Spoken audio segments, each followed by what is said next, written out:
प्रवीण अन्ना अमर रहे, प्रवीण अन्ना अमर रहे। మిత్రులారా, విశాఖపట్నంలోని డినామినేషన్ తారతమ్య భేదాలు లేకుండా క్రైస్తవ సమాజం అంతా ఏకమై ప్రవీణ్ అన్న వివాదాస్పదమైన మృతి తర్వాత ఒక సంవత్సరం గడిచిపోయింది. ఆయన స్మృతికి నివాళులు అర్పిస్తూ ఈ శాంతియుతమైన ర్యాలీని నిర్వహిస్తూ ఉన్నాము.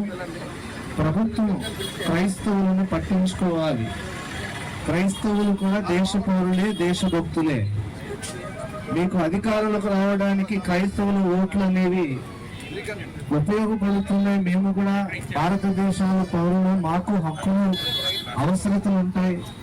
ఇన్ని క్రైస్తవ సమాజ సంఘాలను కూడా స్థానికంగా బరియల్ గ్రౌండ్ రిక్వైర్మెంట్ ఉందని ఎన్నో సంవత్సరాల నుండి మీ దృష్టికి తీసుకెళ్తున్నా దాని ఒక కొలిక్కి తేలేకపోతున్నారు. కనుక క్రైస్తవుల మీద జరుగుతున్నటువంటి దాడులకు వ్యతిరేకంగా క్రైస్తవ కనీస అవసరతలు, హక్కులు పొందుకోవాలనేటువంటి సదుద్దేశంతో ఈ శాంతియుత ర్యాలీని ప్రవీణ్ అన్న గారి స్మృతికి నివాళులు అర్పిస్తూ చేస్తూ ఉన్నాం.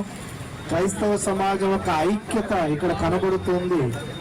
వచ్చే ఎన్నికల్లో ప్రభుత్వం వారు దయ ఉంచి మరి మా ఓటులన్నీ మీరు పొందుకుంటున్నారు కనుక మా పక్షాన్ని ఆలోచించి మాకు అవసరమైనటువంటి కనీసం క్రైస్తవులు ఎవరైనా చనిపోయినప్పుడు వారిని బాధ పెట్టుకోవడానికి సమాధి అడుగుతున్నాం. ఆ విషయంలో కూడా మా హక్కుల విషయంలో ఆలోచించాలని మనవి చేస్తున్నాను. మరి క్రైస్తవ సమాజ మంత్రులతో కలిపి రాష్ట్రీయ క్రైస్తవ పరిషత్ పక్షంగా కూడా మా టీం అంతా వచ్చి శాంతియుత ర్యాలీలో పాల్గొంటున్నాం. సహకరిస్తున్నటువంటి పెద్దలందరికీ కూడా వందనాలు.